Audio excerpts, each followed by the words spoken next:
আসসালামু আলাইকুম। আমন্ত্রণ জানাচ্ছি জাগো ফুটবলে। আপনাদের সাথে আছি মমতাজ শাহিন রুম্পা। শুরুতেই জানাবো আপডেট। এশিয়ান কাপ প্রাথমিক স্কোয়াড ঘোষণা বাংলাদেশের। নেইমারকে দেখে কান্নায় ভেঙে পড়ল খুদে ভক্ত, জড়িয়ে ধরলেন তারকা। হামজা চৌধুরীকে কিনতে চায় চ্যাম্পিয়নশিপ ক্লাব ডার্বি কাউন্টি। এবার ব্রাজিল ম্যাচের খরচ নিয়ে মুখ খুললেন ক্রীড়া প্রতিমন্ত্রী।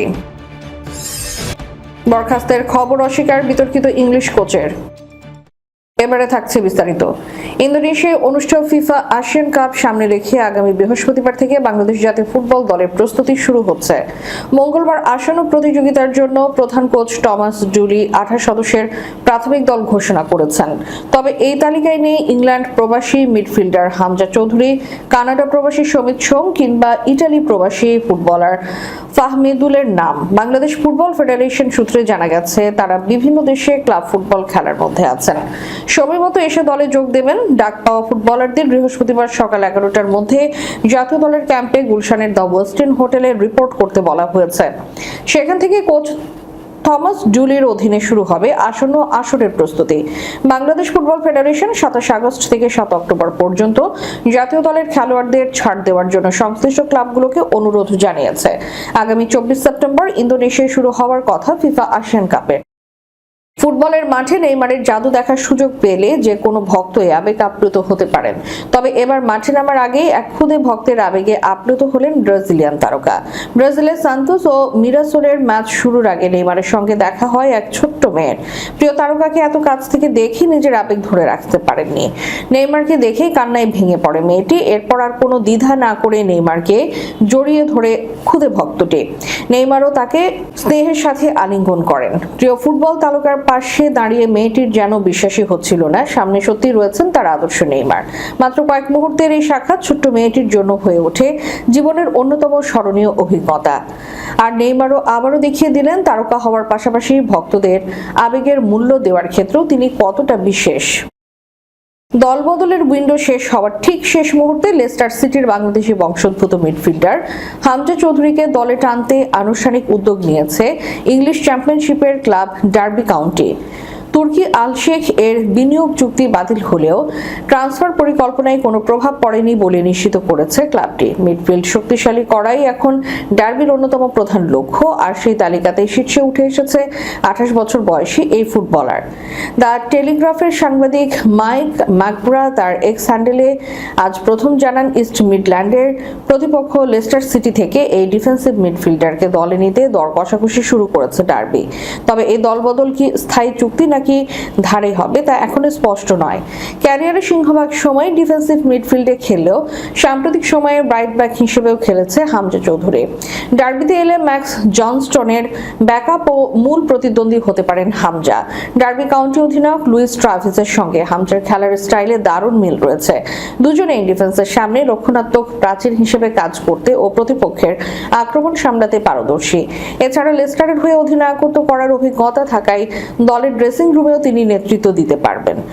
আগ্রাসী ট্যাকলিং এর কারণে হামজার প্রায় ফাউল করা বা কার্ড দেখার প্রবণতা রয়েছে। পাশাপাশি লং পাসিং বা সুযোগ তৈরির দিক থেকে তার সীমাবদ্ধতা থাকলেও ডার্বির রক্ষণভাগ সুরক্ষায় তিনি অত্যন্ত কার্যকর হবেন বলে ধারণা করা হচ্ছে। ইংল্যান্ড অনূর্ধ্ব 21 দলে খেলা হামজা চৌধুরীর জন্য লেস্টার সিটিতে সাম্প্রতিক ফর্মের ঘাটতির কারণে নতুন কোনো ক্লাবে গিয়ে নতুনভাবে শুরু করাটাই সেরা সিদ্ধান্ত হতে পারে। ক্যারিয়ারের এই সময় নিয়মিত একাদশে খেলার জন্য এমন নতুন একটি পরিবেশ তার হারিয়ে যাওয়া ফর্মে ফেরাতে সাহায্য করবে।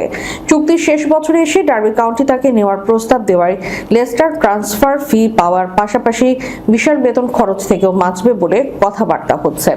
হামজাকে বিক্রি করাকে দুই পক্ষের জন্যই উইন উইন পরিস্থিতি হিসেবে দেখছে লেস্টার সিটির সমর্থক ও বিশ্লেষকরা। আগামী গ্রীষ্মে ফ্রিতে ক্লাব ছাড়ার আগেই তার দলবদল নিশ্চিত করা গেলে লেস্টার যেমন অর্থ পাবে তেমনি ডার্বি কাউন্টি তাদের মিডফিল্ডের ঘাটতি পূরণ করতে পারবে। লেস্টার সিটি একাডেমি থেকে উঠে আসা হামজা চৌধুরী 2015 সাল থেকে মূল দলে খেলার সুযোগ পান। এখন পর্যন্ত 122টি ম্যাচ খেলেছেন। তবে মাঝে মাঝেই তাকে ধারে অন্য ক্লাবে খেলতে হয়েছে। 2025 জানুয়ারিতে তিনি শেফিল্ড ইউনাইটেডের ধারে 16 ম্যাচ খেলেছেন, কিন্তু শেফিল্ড প্রিমিয়ার লিগে উঠতে ব্যর্থ হওয়ায় ধার শেষে লেস্টার সিটিতে ফেরেন তিনি। এদিকে লেস্টার সিটিও নেমে যায় চ্যাম্পিয়নশিপে। গত মৌসুমটাই হামজা চ্যাম্পিয়নশিপের 30টি ম্যাচ খেলেন লেস্টারের হয়ে। সার্বিকভাবে খুবই বাজে পারফরমেন্সের কারণে চ্যাম্পিয়নশিপ থেকে গেল বছর ইংল্যান্ডের 3 নম্বর সারির লিগ ওয়ানে নেমে যায় লেস্টার। সদ্য শুরু হওয়া মৌসুমে হামজা লিগ ওয়ানে 2 ম্যাচে 95 মিনিট এবং ইএফ কাপের একটি ম্যাচে 3 মিনিট খেলার সুযোগ পেয়েছেন। ক্রীড়াঙ্গনে এই মুহূর্তে আলোচনার কেন্দ্রবিন্দুতে ব্রাজিল বাংলাদেশের ম্যাচ। আগামী অক্টোবরে ঢাকায় বাংলাদেশের সঙ্গে যে প্রীতি ম্যাচ খেলতে চেয়েছে 5 বারের বিশ্ব চ্যাম্পিয়ন ব্রাজিল, আর সফরটি আয়োজন করতে হলে বড় অঙ্কের অর্থই খরচ করতে হবে বাংলাদেশ ফুটবল ফেডারেশনের। সেই খরচ মেটাতে সরকারের দ্বারস্থ হওয়ার আভাস সোমবারই দিয়েছে বাফুফে। মঙ্গলবার ঢাকায় বক্সিং ফেডারেশন আয়োজিত কোচেস ট্রেনিং এর সমাপনী অনুষ্ঠান শেষে ক্রীড়া প্রতিমন্ত্রী আমিনুল হক এক প্রশ্নের উত্তরে ব্রাজিলের সফর নিয়ে সরকার কোনো অর্থ ব্যয়ের মানসিকতায় নেই বলে জানিয়ে দিয়েছেন। ভারতে ব্রাজিলের ম্যাচ আয়োজনে বড় অঙ্কের খরচ ও অভ্যন্তরীণ সমালোচনা পাশাপাশি দেশের চলমান অর্থনৈতিক বাস্তবতার প্রেক্ষাপটে সরকারের অবস্থান স্পষ্ট করে প্রতিমন্ত্রী বলেন, এক কথায় উত্তর দিলে এই মুহূর্তে আমরা সরকারের পক্ষ থেকে এই ধরনের অর্থ ব্যয় করে, যেহেতু আপনারা জানেন বিদ্যুৎ জ্বালানি বিভিন্ন সেক্টর নিয়ে আমাদের অনেক বেশি ব্যয় বহন করতে হচ্ছে, সেই ক্ষেত্রে একটি ম্যাচকে উপলক্ষ করে সরকারের পক্ষ থেকে এই ধরনের ব্যয় করার মতো মানসিকতা আমাদের ভেতরে নেই। এরপরে আমিনুল হক যোগ দেন, বাফুফের সঙ্গে যেহেতু কথা হচ্ছে আর যদি বিভিন্ন স্পন্সর এনে সেটাকে পরিপূর্ণতা দিতে পারে তাহলে আমরা সরকারের পক্ষ থেকে সার্বিক সহযোগিতা করব। ব্রাজিল সফরের বিষয়ে ইতিবাচক বার্তা দেওয়া এবং সরকারের কাছে বাফুফের সহযোগিতার প্রত্যাশা প্রসঙ্গে ক্রীড়া প্রতিমন্ত্রী আরো বলেন, বিষয়টি একদম প্রাথমিক পর্যায়ে আছে। বাফুফের সভাপতির সঙ্গে আমার কথা হচ্ছে, আমরা প্রাথমিক আলোচনাই করছি। দায়ভার বহন সহ আনুষঙ্গিক বিষয়গুলো নিয়ে এখনো খোলামেলা আলোচনা হয়নি। ব্রাজিল বাংলাদেশে এলে বাংলাদেশের ফুটবলে কি লাভ, এমন প্রশ্ন হয়েছে। আমিনুল হক বলেন, আমরা যেটা বিশ্বাস করি, ব্রাজিল টিম যদি বাংলাদেশে আসে, এসে যদি আবার বাংলাদেশ টিমের সঙ্গে খেলে তাহলে সেটা বাংলাদেশের জন্য অনেক বড় অ্যাচিভমেন্ট। কিন্তু আমার বাংলাদেশের ফুটবল কতটুকু এগোবে এর মাধ্যমে এটা নিয়ে আমি খুব বেশি আশাবাদী নই। এই কারণে ম্যাচ হবে হয়তোবা বাংলাদেশ ব্রাজিলের সঙ্গে খেলবে, মানুষের যে প্রত্যাশা সেটা হয়তোবা পূরণ হবে, দর্শকরা হয়তোবা একটু আনন্দিত হবেন, কিন্তু ব্রাজিল টিম খেলে গেলে যে বাংলাদেশের ফুটবল পরিবর্তন আসবে এই বিষয়ের সঙ্গে আমি একমত নই। এখনো বিশদভাবে আলোচনা হয়নি। আদৌ ব্রাজিল বাংলাদেশে আসবে কিনা সেটা নিয়ে এখনো স্পষ্ট কোনো বার্তা নেই। সহকারী কোচের সঙ্গে হাতাহাতি, টিম হোটেলে পুলিশ ডাকা এবং পরে সামাজিক যোগাযোগ মাধ্যমে নিরাপত্তাহীনতার অভিযোগ, সব মিলিয়ে কয়েকদিন ধরে আলোচনায় ছিলেন বাংলাদেশ অনূর্ধ্ব 20 দলের প্রধান কোচ জেরার্ড জোন্স। শেষ পর্যন্ত তাকে দায়িত্ব থেকে সরিয়ে দিয়েছে বাংলাদেশ ফুটবল ফেডারেশন। বাফুফের একাধিক সূত্র জেরার্ড জোন্সের বরখাস্তের বিষয়টি নিশ্চিত করেছে। আগামীকাল উজবেকিস্তানের উদ্দেশ্যে দেশ ছাড়ার কথা বাংলাদেশ অনূর্ধ্ব 20 দলের। এর ঠিক আগের দিন কোচকে ছাঁটাই করল ফেডারেশন। বরখাস্ত হওয়ার খবর ছড়িয়ে পড়ার পর নিজের অবস্থান পরিষ্কার করে সামাজিক যোগাযোগ মাধ্যমে কথা বলেছেন বাংলাদেশ অনূর্ধ্ব 20 দলের কোচ জেরার্ড জোন্স। তিনি বলেন, বিষয়টি পুরোপুরি ভিত্তিহীন। ফেডারেশনের কেউ আমাকে বরখাস্ত করা হয়েছে বা এই ধরনের কিছুই বলেনি। খবরটি কোত্থেকে এসেছে সেটাও আমি জানি না। তিনি আরো বলেন, এসব করে লাভ কি?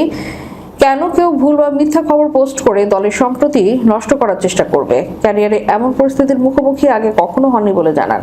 তার ভাষ্য, আমার ফুটবল ক্যারিয়ারে এমন অভিজ্ঞতার সামনে আগে পড়িনি, তবে আশা করছি আগামী 10 বছর পর হয়তো এটা নিয়ে হাসাহাসি করব। আগামী 31 আগস্ট থেকে 6 সেপ্টেম্বর উজবেকিস্তানে হবে এএফসি অনূর্ধ্ব 20 এশিয়ান কাপের বাছাই পর্ব। বি গ্রুপে বাংলাদেশের প্রতিপক্ষ স্বাগতিক উজবেকিস্তান, ভারত ও চাইনিজ তাইপে। শেষ করার পূর্বে সংবাদ শিরোনামগুলো জানিয়ে দিব আরো একবার। এশিয়ান কাপ প্রাথমিক স্কোয়াড ঘোষণা বাংলাদেশের। নেইমারকে দেখে কান্নায় ভেঙে পড়ল খুদে ভক্ত, জড়িয়ে ধরলেন তারকা। হামজা চৌধুরীকে কিনতে চায় চ্যাম্পিয়নশিপ ক্লাব ডার্বি কাউন্টি। এবার ব্রাজিল ম্যাচের খরচ নিয়ে মুখ খুললেন ক্রীড়া প্রতিমন্ত্রী। বরখাস্তের খবর অস্বীকার বিতর্কিত ইংলিশ কোচের। এতক্ষণ আমাদের সাথে থাকার জন্য ধন্যবাদ। আল্লাহ হাফেজ।